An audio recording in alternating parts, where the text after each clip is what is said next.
Si on décidait d'imprimer d'énormes quantités de billets, est-ce que cela résoudrait tous les problèmes dans le monde, à savoir la faim et la pauvreté? Dans cette vidéo, je vous propose de découvrir avec moi les fondements même de la monnaie et la vaste supercherie qui se cache derrière sa création. Notre vie est régie par l'argent, même si c'est triste à admettre. Cependant, c'est l'une des choses à propos de laquelle la plupart d'entre nous n'ont que très peu, voire aucune idée de comment ça apparaît dans la société. Vous ne me croyez pas? Ok. Savez-vous que l'argent physique, c'est-à-dire les pièces et les billets de banque, ne représentent que 3 à 8% de l'argent au total selon les pays? Ou encore que l'argent que vous déposez à la banque n'est pas celui qui est prêté aux emprunteurs? Ah, je vous avais prévenu. Mais avant toute chose, remontons dans le temps et comprenons d'où vient le concept de la monnaie. À l'origine, pour pouvoir échanger des produits tels que les denrées alimentaires, on faisait ce qu'on appelait le troc. C'est-à-dire que j'ai des ananas, c'est vrai que j'ai envie de manger des ananas. Mais bon, passons. J'ai des ananas et ce soir, j'ai envie de manger du riz. Je sais pas si vous avez la ref, mais bon, passons. J'ai envie de manger du riz et du coup, ce que je fais, je vais voir celui qui a du riz, je lui dis, wesh gros, est-ce qu'il y a moyen? Et si d'aventure nous parvenions à un accord, nous échangeons nos denrées, c'est ce qui était appelé le troc. Sauf qu'il y a un problème. Celui qui a du riz, il n'a pas forcément envie de manger des ananas. Lui, il a peut-être envie de pommes de terre. C'est ce qui rendait le troc un peu trop compliqué, en plus du fait que les échanges n'étaient pas toujours équitables. Il fallait donc trouver une alternative, une chose contre laquelle on pouvait échanger ce que l'on possède et qui par la suite pouvait être échangé contre n'importe quel produit ou service. Le principe du transfert de valeur était donc né. Le sel, les coquillages et les armes ont été utilisés à ces fins pendant des années. Puis, les métaux précieux ont commencé à être intégrés dans les systèmes monétaires. Ce fut Crésus, roi de Lydie de l'Ouest, actuelle Turquie, qui fit fabriquer les premières pièces de monnaie à partir de métaux tels que l'or, l'argent et le bronze. Sauf que rapidement, un problème se pose. Pour faire des achats d'une énorme quantité, la quantité de pièces à transporter devient un problème à cause du poids. Désormais, il était possible de déposer tout son or dans une banque et recevoir en échange un papier signé par la banque qui était une preuve que vous détenez telle quantité d'or que vous pouvez récupérer à tout instant. Ce fut là l'apparition des premiers billets de banque. Mais cela a eu d'énormes répercussions car les banques ont commencé à mettre en circulation beaucoup plus de billets de banque qu'il n'y a de réserve, causant de l'inflation.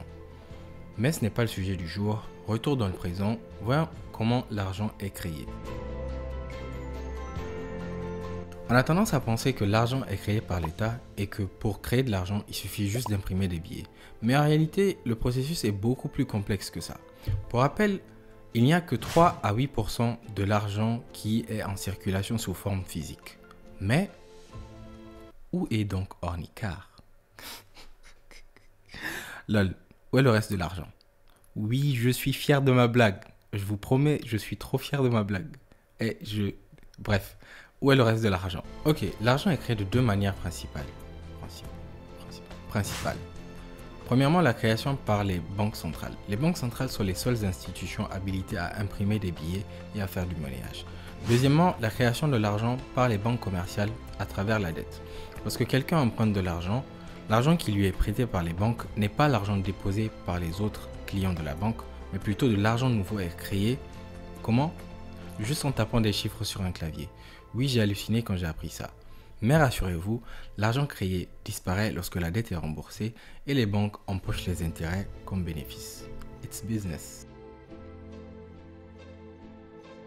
Créer de la monnaie à tout hasard peut avoir des conséquences désastreuses. Il est donc important d'avoir un certain contrôle là-dessus. Cette tâche incombe aux banques centrales qui ont pour rôle de réguler tout ce qui se passe par rapport à la monnaie et d'assurer la stabilité monétaire. En gros, elle assure 3 missions principales. Garantir la stabilité des prix en minimisant l'inflation et la déflation, émettre la monnaie fiduciaire et enfin prêter de l'argent aux banques commerciales. Lorsque l'État a besoin de faire des dépenses mais n'en a pas les moyens, il soumet des obligations à la banque centrale qui les rachète. C'est une espèce de prêt que l'État contracte et qu'il va devoir rembourser avec des intérêts, avec les taxes prélevées par les citoyens. Nous voyons à présent à peu près, comment l'argent fonctionne et circule autour de nous. Henry Ford a une fois dit « Il est une chance que les gens de la nation ne comprennent pas comment fonctionne notre système bancaire et monétaire, parce que si tel était le cas, je crois qu'il y aurait une révolution avant demain matin. » C'est drôle d'assumer savoir quelque chose alors qu'on est loin d'en savoir autant que l'on ne le pense. À mon humble avis, l'économie est un sujet sur lequel chacun d'entre nous doit faire l'effort de s'informer un minimum. Et pour mes frères africains, c'est d'autant plus crucial. Je terminerai par ceci. Consacrer sa vie et courir derrière quelque chose que l'on ne comprend pas est une erreur monumentale. Dans tous les cas, merci d'être resté jusqu'à la fin. J'espère que vous avez apprécié cette vidéo et j'espère aussi que vous avez appris des choses. Si vous avez aimé cette vidéo, n'oubliez pas de liker, de vous abonner et de partager cette vidéo. Et je vous dis à très bientôt.